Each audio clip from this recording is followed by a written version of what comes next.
Good afternoon. My name is Kay Jacobson. I'm a librarian with the Ramsey County Libraries, and it is my great pleasure to welcome you to this webinar today, Schools of Psychology with JB Andersen.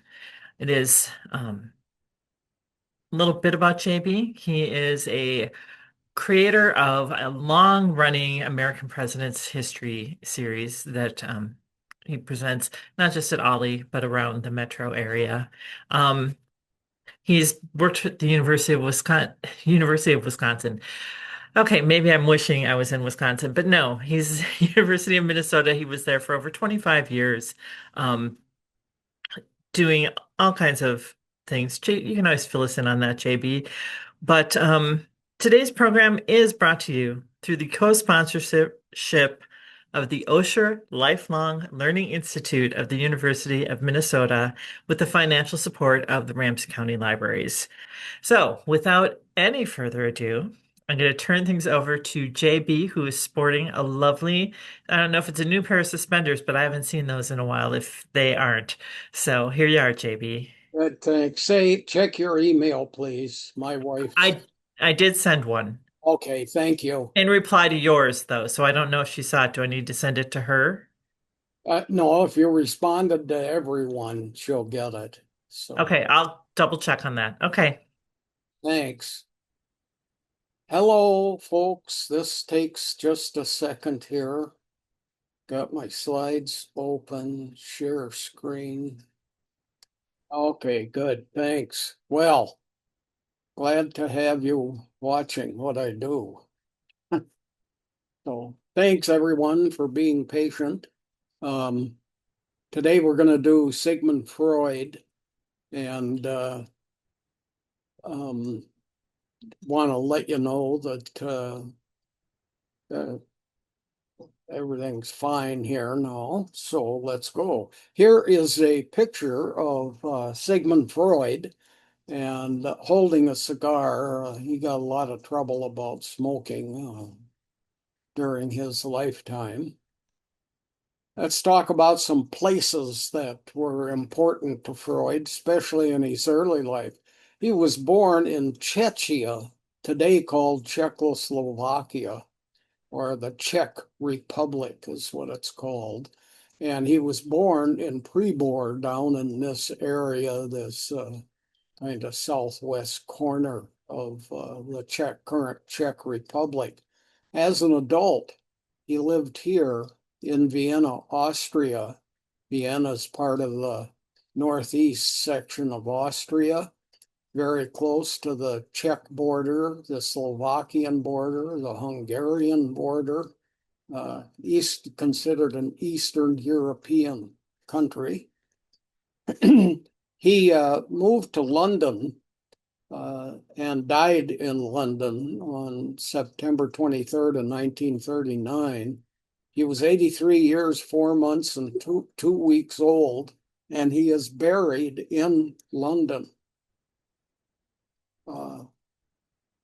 And here you can see there's London.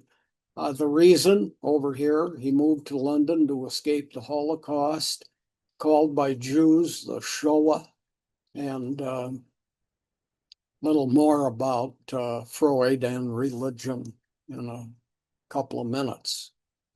His birth, born to Jewish parents, but not very religious himself, may have been an atheist.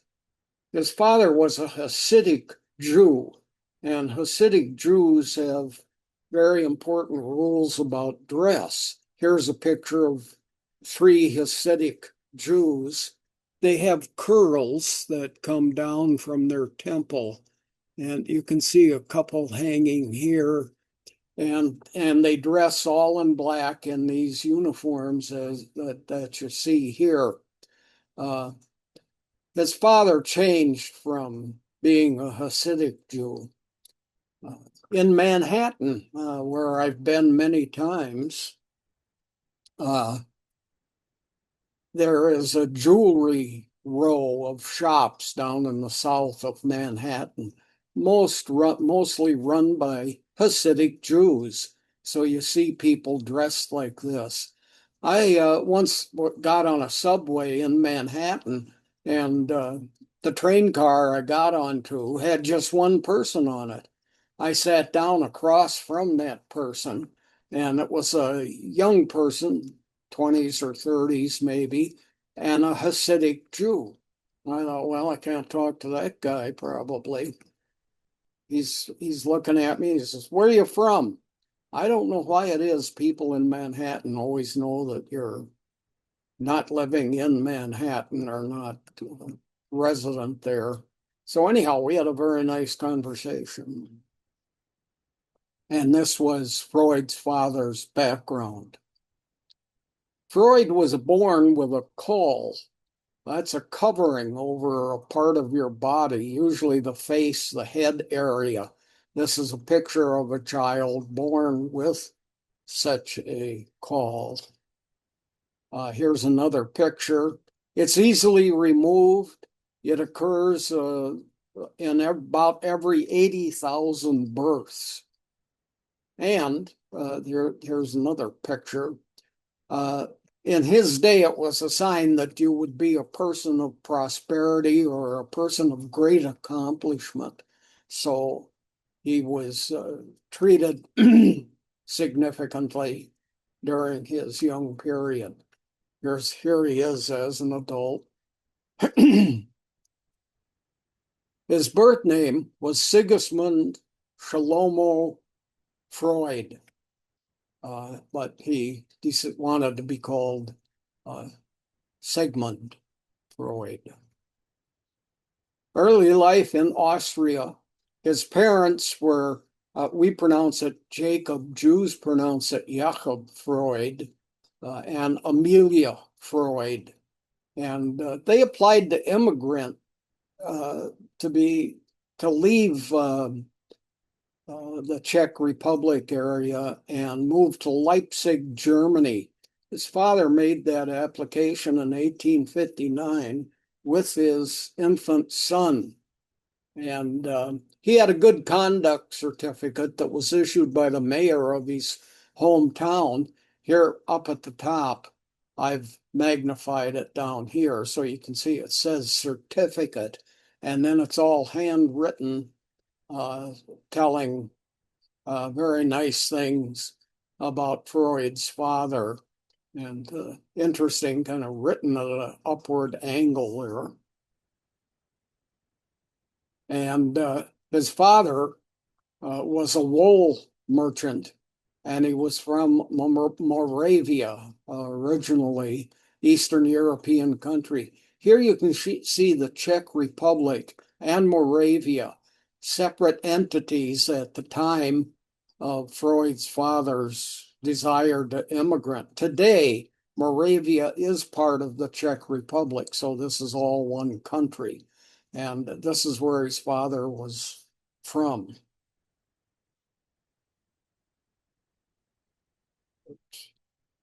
Uh, Here's Leipzig, Germany, where he wanted to move to, and he was living over in this area of the Eastern Czech Republic. This whole area around Leipzig was closed to Jews, not allowed in that part of Germany. Uh, Consequently, he was unable to move there. So instead of moving to the Czech Republic, which you can see at the top of this map, he moved to Vienna, way up in the northeast corner of Austria. And Jews were welcome there. Here's Vienna, shows Moravia, and his father moved down to Vienna, very close to Slovakia. His later life and papers we're going to talk about next. One of his apprentices, a person working under him, hoping to be a psychologist, psychiatrist, we'll talk about the difference between those terms in a few minutes, but and this is the Princess Maria Bonaparte, a relative to Napoleon Bonaparte. Freud was not very careful about saving documents. He'd write something down, try to remember it, and then he'd put it in his wastebasket. When Maria Bonaparte got to be studying under Freud, she told the housekeepers at his place to save everything that's in the waste bins. And she kept them, and there are lots of thousands of documents that she was able to save. And she was the great granddaughter to Napoleon's brother, Lucien Bonaparte. So Napoleon himself was a great uncle or great great uncle.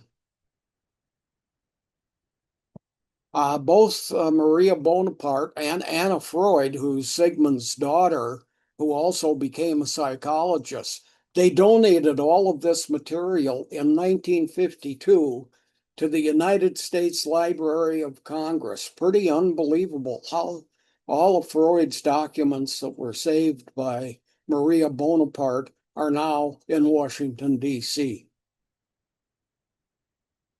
Freud's material has been digitized, so you can look at it online. All you have to do is type in Library of Congress and click. That'll take you to the Library of Congress. Then there's a place where you can search. Type in the name Freud. You'll find there's several Freuds who have collections at the Library of Congress. You scroll down a little bit and you'll find Sigmund Freud. And here's a copy of some of one page of his notes on hysteria from that area. So, uh, survival of the material's amazing in and of itself, and especially due to the takeover of Austria, the material sat there for many years, up until World War II was over, up until 1959. And it's just amazing that these papers ended up in the United States. Uh, I did research for the university at the Library of Congress, of course, at a whole lot of places, presidential libraries in particular. This is the major research room in the Library of Congress. And you have to check in. There's a person, who are you, and so on. And so I'd say I'm for University of Minnesota. Oh, well, they thought that was great. So I'm sitting there by myself, and this librarian that checked me in walks over with a woman and says, "This is Barbara Tuchman. She'd like to speak with you." So I sat with her for a while. If you haven't heard of Barbara Tuchman, she's a famous historian. Her biggest selling book is August 1914, and it's about World War One. So we sat and talked for a few minutes. She pointed out a woman. She says, "See that elderly gray-haired woman over there?" I said, "Yeah." She told me, she says, she's been doing research for 40 years on Franklin Roosevelt. She has 14,000 index cards, and she wants to write a book. Said the problem is she doesn't know when the research should stop. Later life of Sigmund Freud, his escape from Nazism and from the concentration camps. He escaped to England, got out of Austria.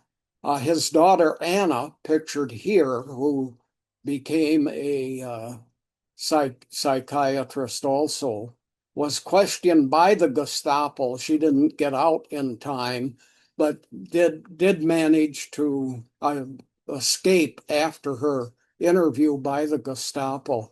Here's a picture of her as a young woman. Here's a picture of her as an older woman. She died in 1982. Any one of us in this room, we may have been in our 40s, or I mean, I was almost 40 years old, could have interviewed her as an adult. These are Freud's four older sisters. Three died in concentration camps. They did not get out of Austria. Studies, education. He attended the University of Vienna. Here's a picture of the main square at the University of Vienna. And he was a medical doctor, went to the med school there, graduated in 1881. Specialty was neurology, which is the nervous system. 1885, he did a 3-month study in France after 4 years of graduating. After he graduated, this is 4 years after his med school graduation. In France, he worked under Jean Charcot, pictured here. He was a neurologist also, like Freud, and he had begun working on hypnosis and was drawing a lot of medical doctors from around Europe to sessions that he would give.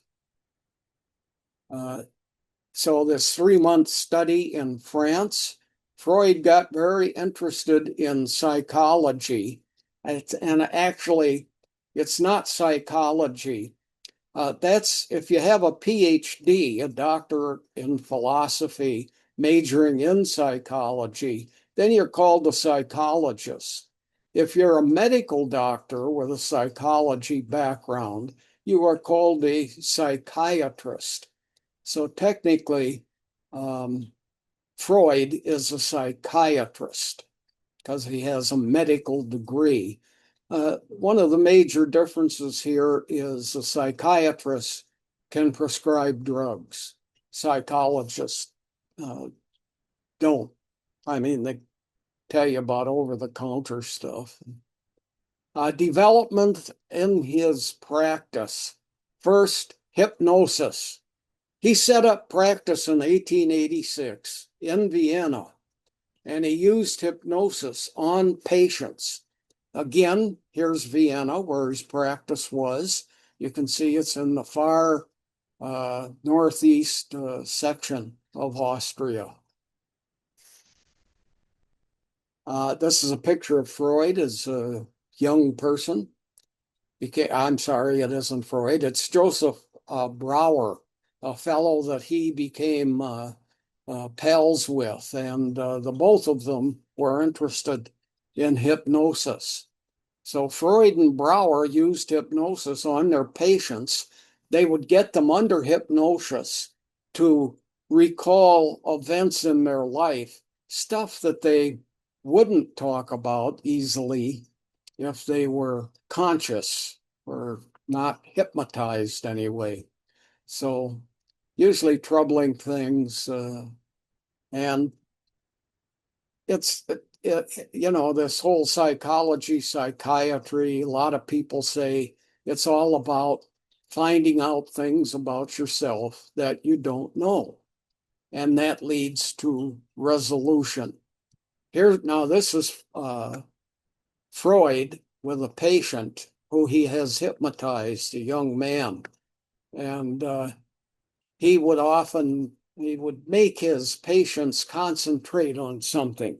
And he would hold up his pocket watch and said, "Look at my pocket watch." And then he would talk them into hypnosis. Freud found hypnosis success to be spotty, pretty random, wasn't liking it much. And excuse me for a second. And so he quit using it. This painting that you see here is Jean Charcot in France using hypnosis. Here is Charcot, and here are a couple of his assistants. And this is a lady that he has hypnotized. It's okay. Can you be hypnotized? Let's try a couple of things. Two tests. First, cross your hands. Which thumb is on top? Is your right thumb on top or your left thumb on top?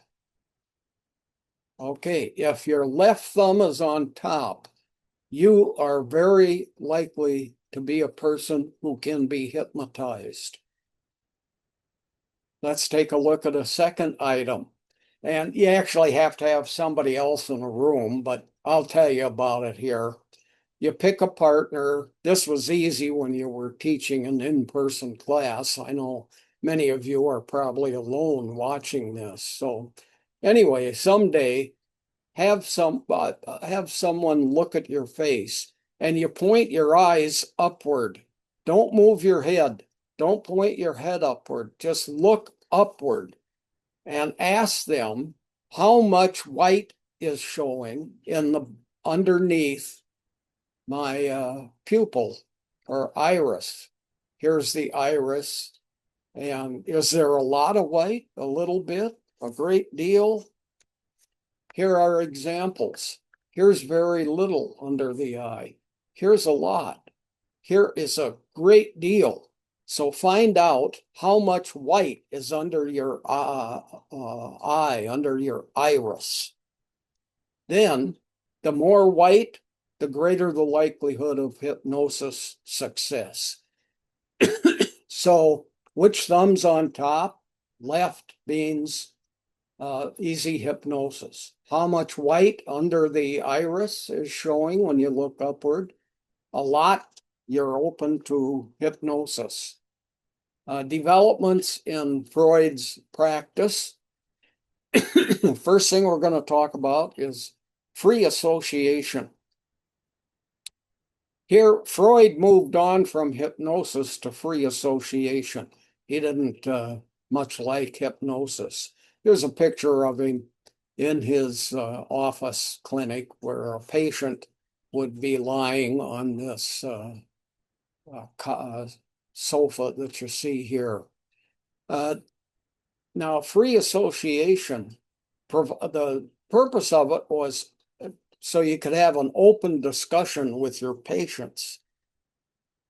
He sat behind where the patient was lying down on the sofa. And he did that so that the patient could not see him, and he couldn't see the patient.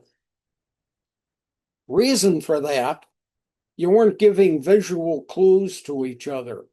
You know, Freud might hear somebody say something and he might go, oh no. Or he wouldn't say that, but his face would show it. And so he wanted to avoid any behaviors that could be viewed by him with the patient and by the patient looking at him. Body language is canceled, basically. So everything remains neutral. And this is a picture of Freud's actual office in Vienna.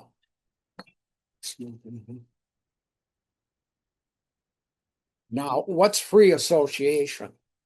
Freud would read a word, and the patient would immediately say the first thing that they thought in response, usually a single word. Here's a picture of a patient and a psychologist. And the psychologist says, mountain. And then you have to say something like peak. So ordinary words. Freud would say red. Most people would respond with another color. Red, green, blue, something like that. So common response was another color. But somebody might say blood. That's an unusual response, out of the ordinary. So Freud would make a note of that. And then that was something that could be discussed later, talked about with the patient. There's a lot of research that's been done. There are now hundreds of words that are uh, used in the free association test. I'd like you to think about your reply first. Anger. Okay, now, second word I'm going to say, spider. Think about your response. Okay, here's anger, common replies, mad, fear, hate, rage, temper, fury. Something other than that, the psychiatrist knows that's an out of the ordinary response based on the research that's been done on literally on hundreds of words. Spider, common replies, web, insect, bug, flight, fly, arachnid. I don't know where flight and fly comes from, why those are common expression. I think flight means get away from it. At any rate, that's what free association is about. You say a word and you wait for the patient to respond. Write down anything that's out of the ordinary. Okay, if you say anger, common is mad, fear, hate, rage, temper, fury. But your patient says kill. Well, we'll investigate that a little later and talk about it because that's out of the ordinary. Developments in his practice. Second one is dream analysis. Tell me about your dreams, Freud would say. He begins, he brings this patient to the front of things they forget. That's what dreams are about. Makes you remember, you need to remember these dreams. And they're about repressed experiences. Like here's a person that's flying. Well, you can't fly. People can't do that, but you might dream about it. Here's my dreams, and this is just common. This is just almost every dream I have that I remember. I'm getting ready for a lecture and I can't find something that's needed. I need a cable for the equipment so I can show my slides and I can't find the cable. I had handouts. Where are they? I always bring those with me. And where's the thumb drive that's got the lecture on it? I always keep it in my, where is it? And I'm looking and looking all the time for, can't find stuff. So tell me about your dreams is the major factor here. Now, when you tell about your dreams, it might be good if you could write these down as you have them at home. Then when you come in to see your psychiatrist or psychologist, you have written them down and you can talk about them. Here's a book published in 1966, Content Analysis of Dreams by Calvin Hall and Robert Van de Castle. And these guys got together and established a format for writing your dreams down. The major thing that they talk about is when you wake up, don't move. Try to remember the dream. You get up out of bed and go to find something to write on, or and you've forgotten. So keep a pencil and a notebook handy. Wake up, stay in bed, get the notebook from the table next to your bed, and write down what you dreamed about if you are remembering one. And then later you can talk to a therapist about it. There are books out there that you can look up and it says, if you're dreaming about a train, here's what it means. But you need to be aware of those books because a train is different to everybody. You just simply can't make a generalized conclusion about certain objects in a dream. You really need to be talking to someone about them, find out what it means to you personally. Defense mechanisms are another aspect of developments that Freud established in his practice. So, what's a defense mechanism? It's things we use to protect ourselves, generally bad experiences, and we are not going to try to confront that. So, we resort to a defense mechanism. Freud talked about several of these mechanisms that we use, about a dozen. Today, there are a whole lot more that have been added by other people. But let's take a look at these dozen that Freud established. Compensation. You strengthen one thing in your life in order to hide another that you're not very good at. You compensate. You overcompensate in one area. Denial. You refuse to face negative behavior. Somebody might say something to you, and you need to uh, get relaxed about it. I had I had a fellow student once tell me, he says, when you ask a question or speak in class, you always say, you know, you ought to stop saying that, ha ha. Anyway, that's kind of a negative behavior when you're speaking, be repeating something like that. Is common, for instance. So then displacement, you take it out on someone else. You got a problem over here, and I'm going to yell at you because uh, I'm displacing the problem from over here onto you. Identification, you attach yourself to something positive. I'm going to identify with, and it might be a president of the United States. It might be an object of some sort. Introjection is another. Conform feelings for approval. Always act in such a way that people will approve of what you're saying. Find out who they are first, and that's called introjection. Then there's projection. See your faults and foibles in others. So things that are wrong with you, you project that onto another person. And you look at what their problem is. And it's not your problem, it's their problem. Rationalization. Excuse and justify mistakes. You rationalize. I'm not like that. I didn't do that.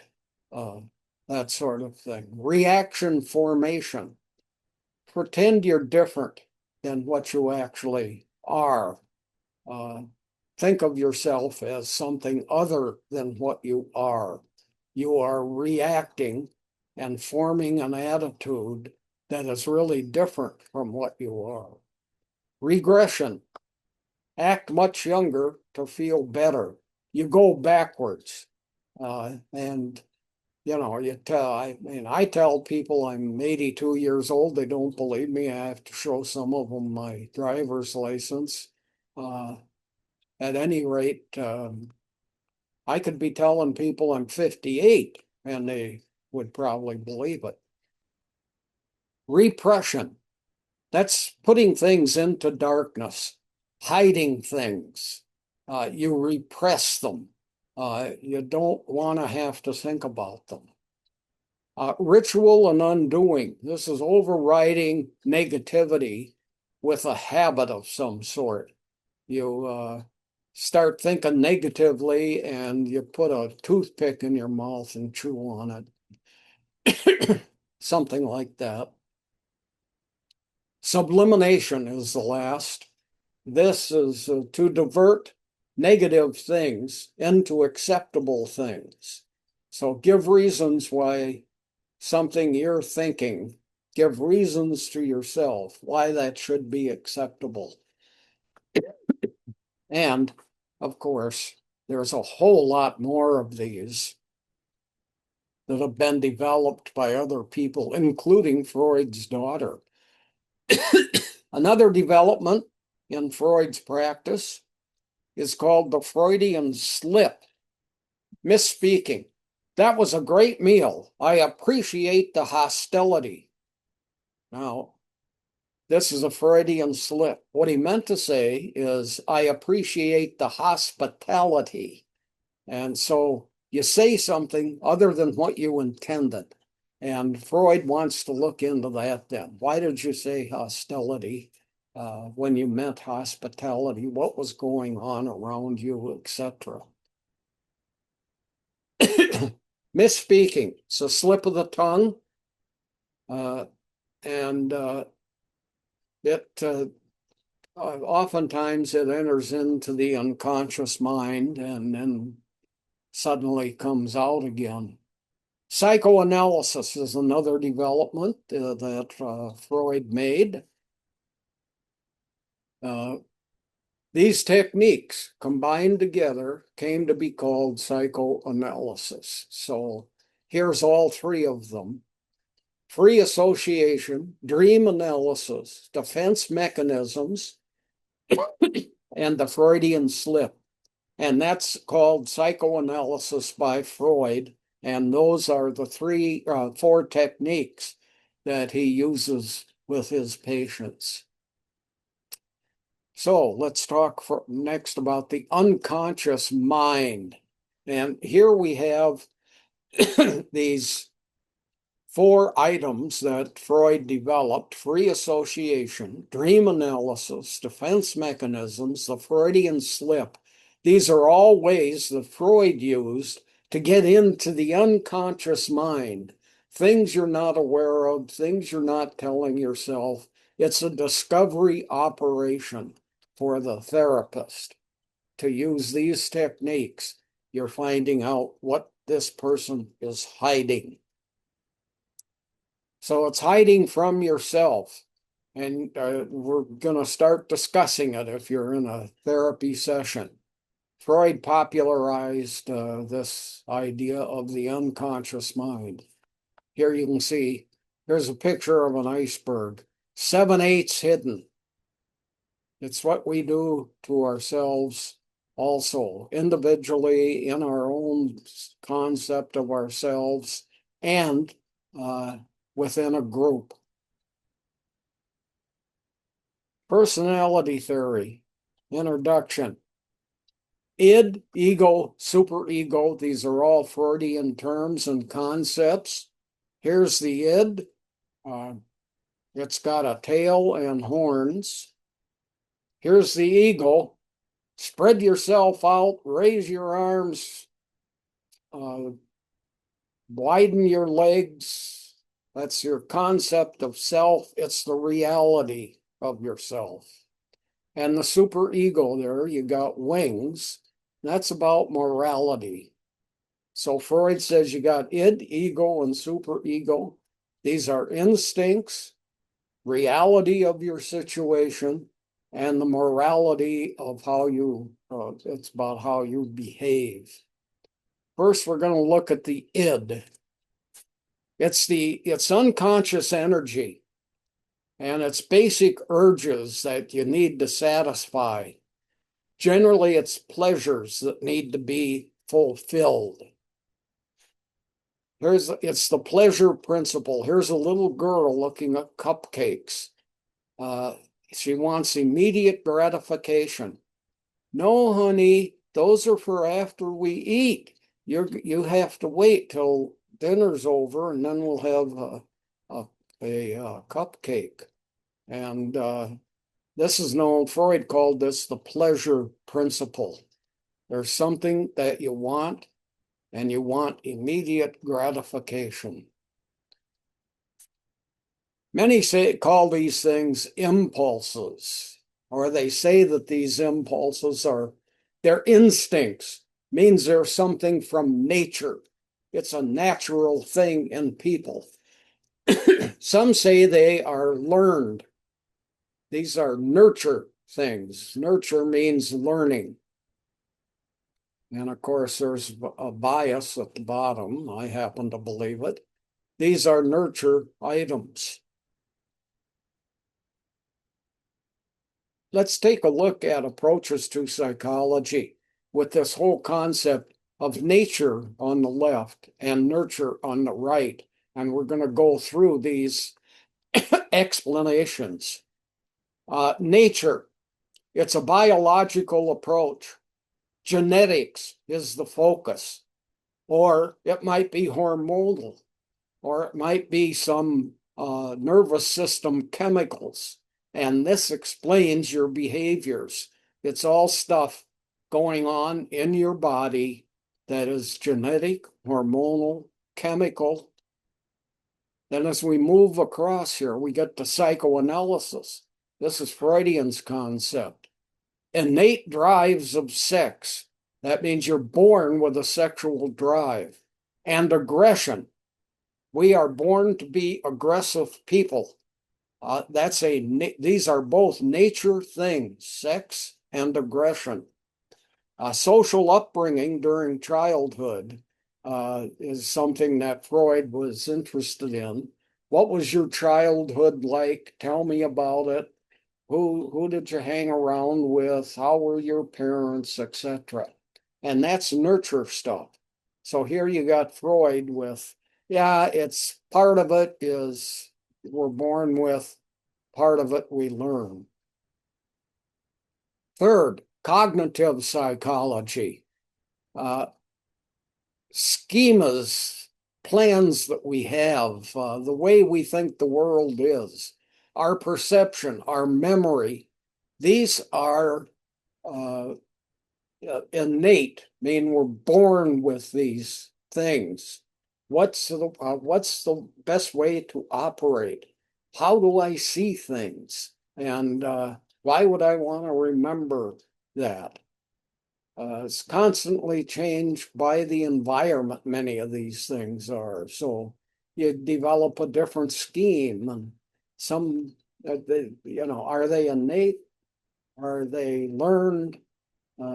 These guys these folks throw it up in the air. Then you got humanism. Abraham Maslow, he emphasized physical needs, and then society influences your concept of yourself. So there are basic physical needs, food, for instance, but there's also your self-concept. Then on the far end of at nurture here, we have behaviorism, which is a huge movement within psychology. It's one of the schools of psychology. One of the leading proponents was B.F. Skinner. The Midwest has primarily been a behaviorist place, or at least it was. All behavior is learned from your environment, and it's through conditioning. There's no nature type stuff. So, okay, let's take a look at the ego. That's a Latin word for I, so it means me, I, and it's your concept of yourself. Who am I? What am I like? Might be lies that you're telling yourself. It might be a good, honest assumption about your concept of yourself. It's the conscious part of your personhood, stuff you're not hiding. It's reality. It's your personal identity. It's you.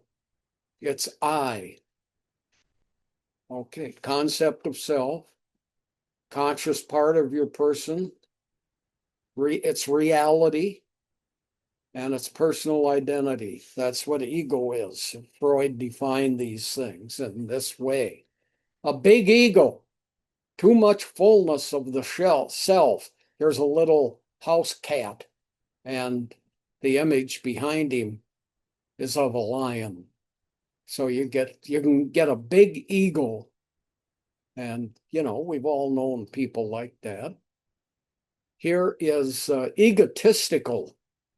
This is claims you make about yourself. You're always telling people about yourself. Will Ferrell, the actor pictured here, I'm kind of a big deal. He plays parts in movies where he's constantly talking about his self, the self. So, and making claims, letting people know what he's like, showing how competent he is, but no experience to back it up. Or it can be false, it can be real also. Opposite of ego is doubts that you have about yourself. It's about self-disgust. Why am I like that? It's about bashfulness. You don't like to be in a group, or it's about shame about things that you've done. That's the opposite of ego. Doubt, disgust, bashfulness, and shame. Correct amount of ego necessary for success, little bit. The superego is next, as defined again by Freud. And this is your conscience. It's what you're thinking about yourself, about others, but mostly it's you. A conscience is something that you use to criticize your thoughts, your actions, and your knowledge of yourself. So why am I like this? Why did I do that? Results of the critiques that you have about yourself are feelings of guilt or anxiety. Superego. Often it's a result of social standards that you're taught when you're a child. Here's a mom with the kid. Now, you should have shared that with your friends. That's why they went away. You said, no, this is mine. Now, be somebody who shares stuff. And those are social standards being taught to you by adults as if you did something wrong and you're a child. So that's the super ego. Things can get overdone by the super ego. You maybe criticize yourself way too much, and it leads to depression and isolation. You lock yourself in your room, or you just don't want to be a part of things. You get depressed. Overdoing the self, the criticism, substandard feelings in a relationship or at work is common. This can be in your personal life or it can be in your vocational life. And it just, you're feeling inadequate in many ways. That's the super ego. At its peak, this can lead to self-harm. There's famous people that have committed suicide, and their friends then start talking about how depressive they were throughout their life. And defense mechanisms. This is a very lengthy section. You can see here at the bottom, it's 150 slides. We'll go over some of them for the next 20 minutes till we get to the questioning period. But these defense mechanisms there are hundreds of these things. And we'll talk about a few here and finish them off next week. Maybe finish them off, might take a couple of weeks. First, the introduction to defense mechanisms. Uh, a defense mechanism is usually seen as something that's unacceptable and potentially harmful to you, and you're using it to defend yourself. How do we protect ourselves from difficulties that come our way? It can be people, it can be objects, it can be experiences. We unconsciously use defense mechanisms. Often we don't know that we're using them. How do we protect ourselves from difficulties? These defense mechanisms. They're ways that we hide in the box, hide anxiety. We hide things we don't like. We're going to look at 24 defense mechanisms. Freud, again, defined 12. There are now hundreds of them that have been defined. Here's a cartoon. My constant joking is a defense mechanism. Whoops. My excessive laughing is a defense mechanism. Our defense mechanisms were made for each other. Freud thought that humor was a major defense mechanism, but that humor was something that he saw as very negative. Um, my family, boy, just endless humor. Uh, it's interesting that's something that's considered very negative. Donald Trump, negative names for others. This is can be a defense mechanism. He's crooked Hillary, low energy Jeb, shifty Schiff, psycho Joe, nervous Nancy, sloppy Steve, crooked Joe, Joe Hayden. These are names that you give to other people, negative names. They're frequently defense mechanisms. They're making you look good, even though you're the worthless person in the crowd, maybe.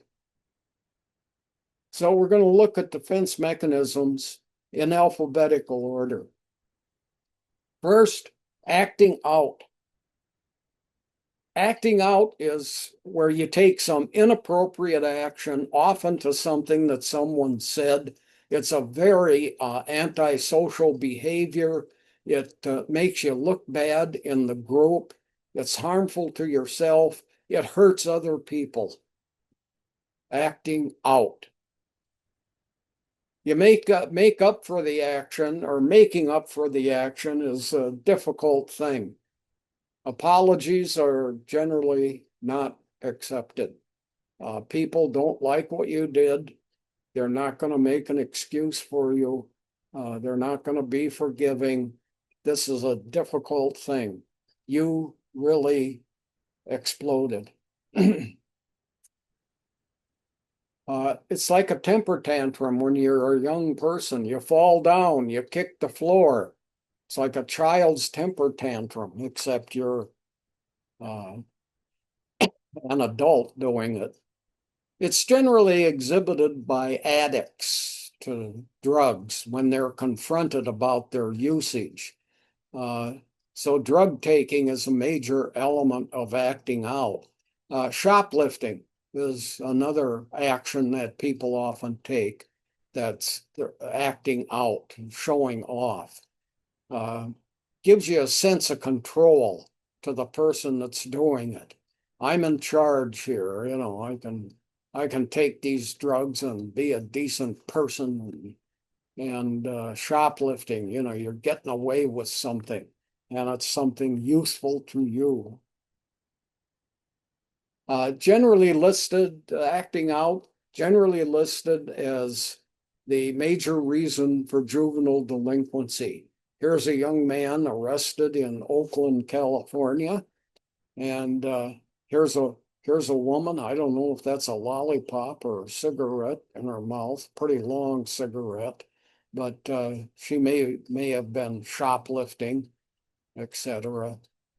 So it's uh, common in as a cause of juvenile delinquency. Juvenile delinquency, doing bad things, is you're acting out. In therapy, oftentimes you're alone talking with a counselor, but there's also in Adlerian psychology, named for Alfred Adler, they do psychodramas. They bring several patients together and you do some stage acting, and might be 6 people as we see here. 4 of them watch a couple do something, then you all talk about it. And that's called psychodrama. And that's one of the widely used therapies. Uh, I was just with a group of people that teach in OLLI uh, last week, and there was a woman there who was a Adlerian psychologist. Um, and these groups that Adlerians have, I mean, they're in every major city, and anyone can go to them, but it's all started to shrink, gotten much smaller over the last couple of decades. Acting out. There's also acting in, not out. This is keeping the anger inside of you, trying to find a solution for yourself. Acting in. Second defense mechanism that we'll talk about is aim inhibition. This is a lowering of your goals because you can't achieve them. You just can't get up to that level that's necessary. So you get down to a level where you can be successful. You have an aim, but you have to inhibit it because it's not working for you. Result, low self-esteem. I can't do this job. I've got to accept less in my life. That's aim inhibition. Want to be a veterinarian, but your grades are too low. You can't get into vet school. Now you be a vet tech instead. That's inhibiting your aim. Want to be a professional athlete, but you got cut from competition? Be a coach. That is inhibiting your aim, but you have found a place. Third defense mechanism, altruism. Altruism is doing something nice for someone else. It's a positive trait. People really like it. The reality is, however, it can be a negative behavior. You're really defending your own ego, your concept of yourself. It's about you. It's not really about helping others. Altruism, making yourself look good, bolster your own self-esteem. Here's a study group. Hey, I made some muffins. Nobody seems to care. Giving often makes you look good, but it can also be seen as a self-serving thing. It's a self-serving motivation. I want to look good. It's about me. It's not about helping you. Altruism. You satisfy your own internal needs by performing acts of kindness. This is Helmut Thielicke. He is a German theologian, lived from 1908 to 1986. When I was in seminary, I read a book of his, and he's a very interesting guy. Now, he was in the hospital and was sick in the 1970s. And there was a woman came around and just started talking to him. He said, "Who are you?" And she said, "I'm just a volunteer here. I come around and help patients." And he said, "Well, that's very nice of you. Uh, What made you do that? And she said, when I die and go to heaven, I'll have a crown. And every person I talk to in this hospital will be a jewel in my crown. The reason she gives is really self-serving. And he would write about that sort of thing and how to be a better person and how you might use something that doesn't really make you better. Here's a defense mechanism, avoidance. Something's ugly or negative to you. You don't want to deal with it. Want nothing to do with it. Avoidance. I'm not going to even look at that. I'm going to try not to think about it. It's avoidance. You avoid it. You escape coping with a person or an issue. There might be an issue that you don't like. There might be a person you don't like. How do I get rid of this difficulty? Well, you avoid it. You escape it. It might be a physical problem. It might be a psychological problem. But you do things that prevent damage to yourself. Well, I think I'll go out and run for 3 blocks and run back home. You do something physical, or you do something psychological. You cast off the problem. That's avoidance. Hey, even grass gets sick. A technique, make a daily list. What's the list? Things I did that set me aside from confronting a person of behavior. Or a behavior. So you write down, here's things I did. I was talking to a group of 3 people. A fourth one came in, and I did not like that person. It was at a big party, so I left that group of 4 and went to a different group. Or I stayed in, there was a difficulty with a group. A man came into our group. He was very difficult, and I confronted him about it. So you can move away from the behavior. You can confront people about it. In either case, they're really kind of avoidance issues. Catharsis is the next issue that we'll talk about, the next defense mechanism. It's a Greek word and it means cleansing. How do I cleanse myself of these difficulties, of this particular difficulty? Catharsis, cleansing. Feel aggressive, vent. You release it. Need to vent, need to release. There's a woman with her hair exploding, a little boy with steam coming out of his ears. You let it out. That's catharsis. Shout it out. Here's Jerry Lee Lewis, known as Killer, playing a piano with his foot. Pound the piano. Some people clean the house. You just get angry and you start doing something. People will say, are you okay? Yeah, I'm fine. And you keep cleaning the house. Release it, find renewal, and accept forgiveness. Let it blow away. That's catharsis. Want to find physical catharsis?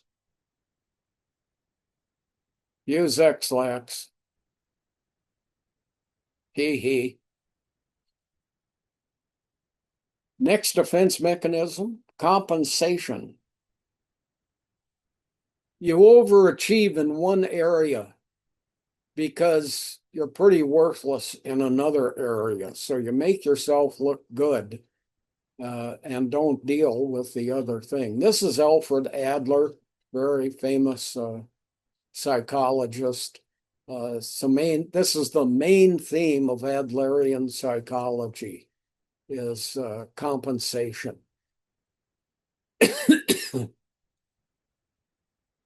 Adler called it the inferiority complex, a term that just has widespread use. You can hardly find a person that's never heard of the inferiority complex. Adler said, we start out life, we're totally dependent. We can't do a thing for ourselves.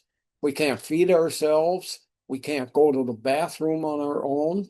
As a matter of fact, we're unable to do anything as an infant. Then you have to deal with that inability for the rest of your life. You cover up weaknesses, you hide inadequacies, and you have to be superior at something else, like cover up your card. Is family life poor? Then be good at work. Compensation can get very negative. That's called overcompensation. Here's Lyndon Johnson, president in the 1960s, with an aide. And he's just, they're both smiling, but he's really pushing it, bending over against the person, turning a better performance into a power battle with others, showing that you are the person. Overcompensation is what Adler called it. An example, midlife crisis. Here's a cartoon. I don't care if people call it a midlife crisis. I'm glad I got this fancy new car. And this is a beginning of the loss of energy, trying to maintain the self. And to do so, you frequently strike out at others. Starts occurring in midlife, according to the Adlerians. Compensation can get very negative, sometimes called undercompensation. You have a fear about something, other people. It's a sinking feeling. You demand help from others. You start saying things to people that makes them get up and do something. So fear about others, mostly. Compensation is the origin of narcissism. Narcissism is an inflated sense of yourself. Here's a man in the graphic looking at a mirror and seeing himself with a crown, a different outfit than he's wearing, and much larger than he actually is. It's an inflated sense of the self. The reality is you're weak. You know nothing, but you show people how great you are as a result. And that's narcissism, inflated sense of self.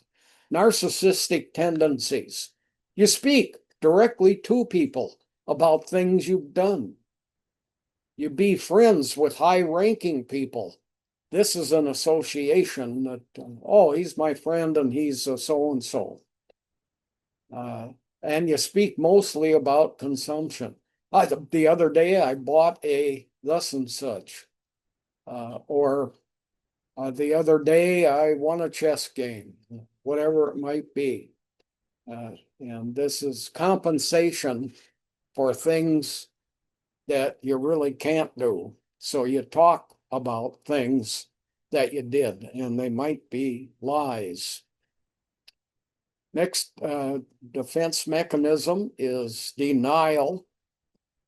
Denial defined. It's a refusal to accept reality. You're denied awareness of events. You're blocking things. Here's the graphic. It's not denial. It's just very selective about the reality I accept. Denial was created by Freud's daughter, Anna Freud, pictured here in her early life when she became a therapist also. And denial to her was a big deal. in patients. Cigarette, cigar, pipe smokers, tobacco chewers. They argue against the research that shows harm from tobacco. Oh, why don't they just put more filters in the system, their furnace system? That'd take care of the smell. Uh, and they would also wouldn't be damaging people and so on and so forth. So addictions are most widely known sources of denial. My behavior is not a problem. Denial is easily recognized by the general population. You can see it in a phrase. Oftentimes you'll be talking to somebody, he walks away, and you say to another person that was there listening, he's in denial. It's a refusal to deal with an item. It is protecting your ego. Your concept of yourself must be protected. So you deny things that are going on. Anxiety is avoided by these defense mechanisms. Pain is subverted. Pain is not faced. You just sit and wonder, and it's a difficulty. Denial is not just a river in Africa. D meaning the Nile, denial. He. Next week, I don't know if we have any questions or not, but I can talk more about displacement, or is it time for questions, Kay? I'm gonna say time for questions. So far we just have two, which are basically the same question, but we got 14 minutes left, and I'm gonna give people an opportunity to get some questions put in there. Um, Uh, so I'll let you get out of sharing the screen.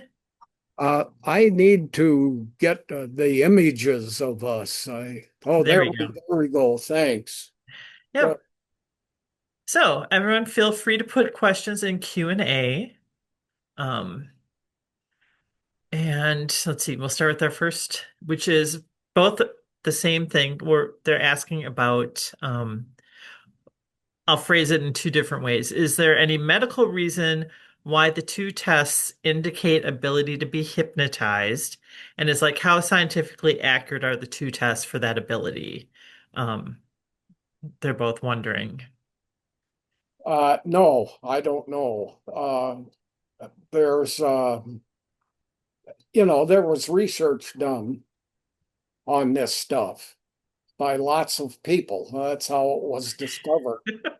It's as simple as that. You do the research and you ask people to cross their hands, or you notice, okay, I'm going to hypnotize you, and you notice people cross their hands, and you keep a record of it among your patients, and then you start, you make a statement. Boy, most of the people that hypnotize in 30 seconds, and they don't take 2 to 5 minutes or something. It's always got their left thumb over them. So, but medically, I mean, if you mean, is there a physical reason for it? Uh, that I don't know, and I doubt it. Because I mean, it's like if I consciously chose to cross my hand so that my right thumb was on top, would that help me combat being hypnotized? Yeah, I probably not. But so, anyway, well, it's an interesting thing. It's kind of a body language thing. The hypnotist, the therapist, can ask you to do these things. mhm. Uh, cross your hands, and that shows them something. And so So, yeah. And it's like I crossed my hands and I noticed I was thinking that mine was going to be right hand thumb on top, but no, I'm a left thumb on top. So I'm just like, if I'm conscious of it now, can I fight being men, hypnotized by? yeah, men talking to women, women talking to men, usually cross their legs in the direction of the person they like. If the legs are crossed in your direction, they're liking you. If they're crossed in the opposite direction from you, it means, okay, I'm listening, but you know, and it's just been a tremendous amount of research in body language, and I suspect that that's where it came from. And you could see people, the therapists would see people that they'd cast their eyes upward. You'd start talking about hypnosis, cast their eyes upward. And well, isn't that interesting? And some people wouldn't do it. And pretty soon you're looking at people and realizing there's more white showing under the iris is an indication that you're easy to hypnotize. So, okay, we have one. If we see many of these traits, I'm going to assume possibly defense mechanisms that we're talking about here. Is that about me, or am I just being a good observer? Yes, to both of them. Yeah, well, you know, you learn about defense mechanisms, and it can make you very negative about what you're seeing in a person.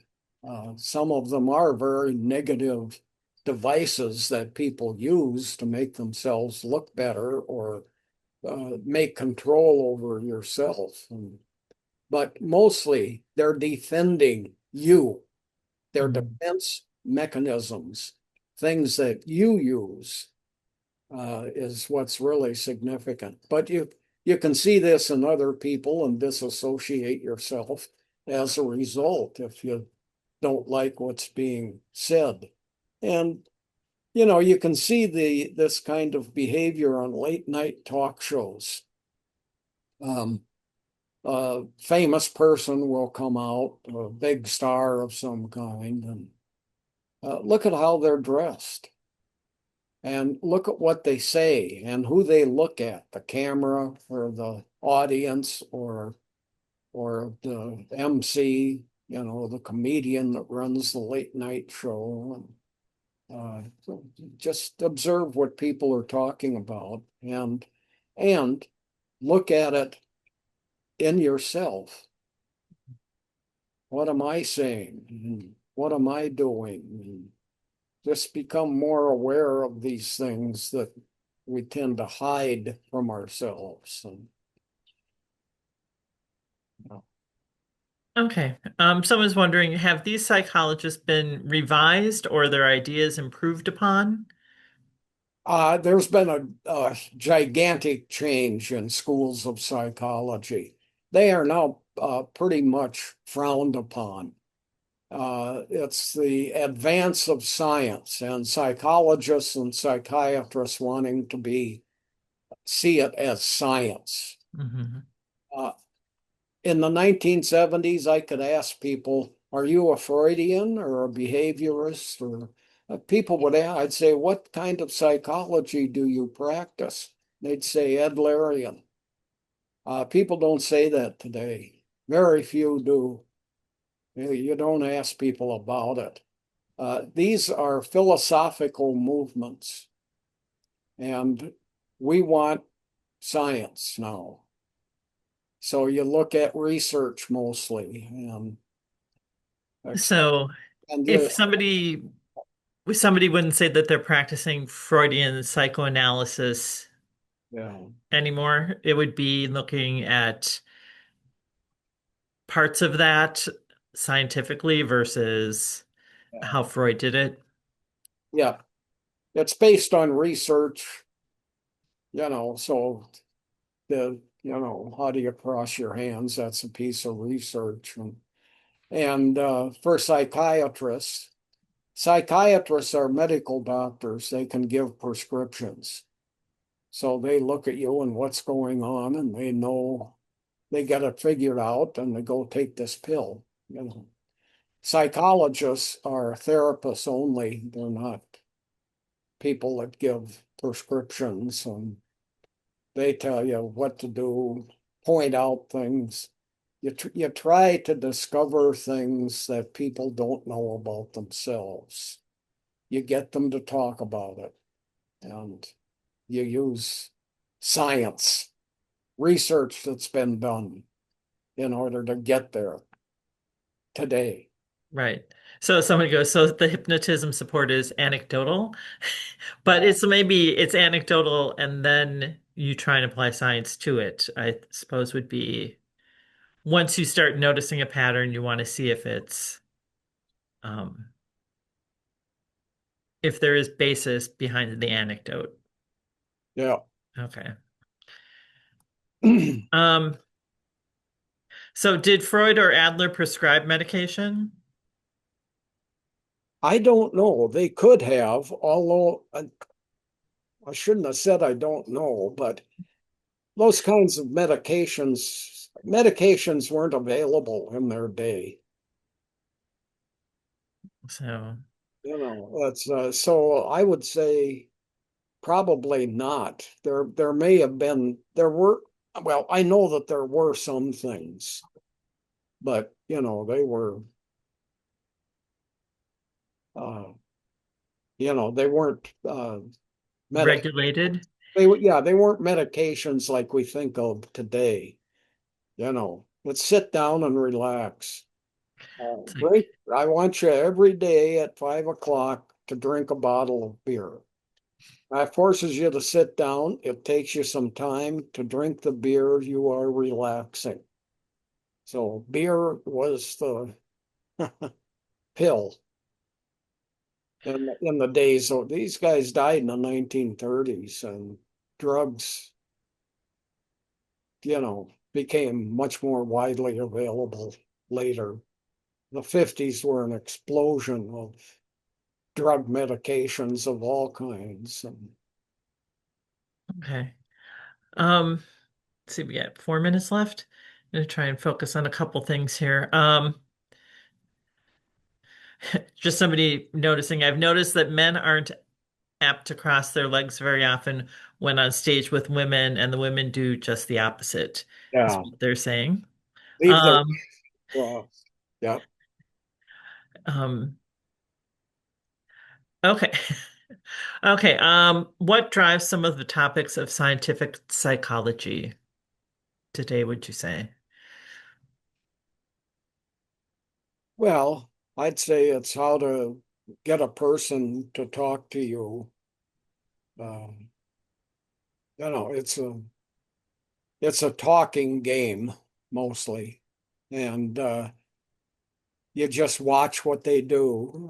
They're trained in body language, therapists are, so they watch how you're behaving, what you're doing. They can tell if you're lying or not. Then they uh, talk to you about you were doing this at the time. And, if you look up and to the left, you're thinking about how to lie. If you look up and to the right, you're trying to remember something, you're composing what actually happened. Therapists know about all of this, and then they tell you about it. And I know that I think you were lying, so uh, it's talk therapy and what a person says and how they behave when they're saying it. And it, may have absolutely nothing to do with how you were treated as a child, like Freud said. That's where you're, uh, and Okay. there's a lot of research that's been done on looking at people and seeing things and then bringing it out for them. And someone's wondering, can AI be better at analyzing people with depression? Oh, yeah. Yeah, that'll be interesting. See how that works. Okay, so last 2 minutes here. Did Freud say anything about lucid dreaming? Lucid dreaming. No. No. Okay, see, that was quick. Yeah. Nope. Not that I know of. Uh, do you mean you're daydreaming? Is that what is meant? Isn't lucid dreaming when you feel like you're in the actual moment. I'm trying to think. Yeah, Well, we'll look further into that maybe yeah, for next week. Um, last comment here. The crossing legs between men and women is the same as for my male and female cats. Tail up or tail down. yeah, So, yeah, yeah. Same with um, dogs. Same with dogs. but okay, well, we're nearing the end. We're in our last minute. Apologies to some people. I had, in terms of the link I sent out, I know Ollie sent out links for you, but for the people in the library, I had not, I just had a link. I didn't have the full sign in, and I know that there are people who are signing in with phones now. I will make sure to have a full link sent out to everyone next week on the library side of things, and so we can hopefully avoid that. Otherwise, Just a final word. mm, I have a mailing list, and you're welcome to be on it. I send out information, usually with a little article of a couple pages each week. Um, and we have a lunch each Monday also that I can tell you about. Write to me, JB 1717 at symbol uh, Comcast.net. JB 1717 at Comcast.net. Thanks. okay. Maybe we'll share that at the beginning of next session too. So Yeah, we can. otherwise, it is officially 2 o'clock, everyone. 2:01. We thank all of you for being here, and we will see you again next Wednesday at 12:30. Thanks, Thank everyone. Thanks, JB.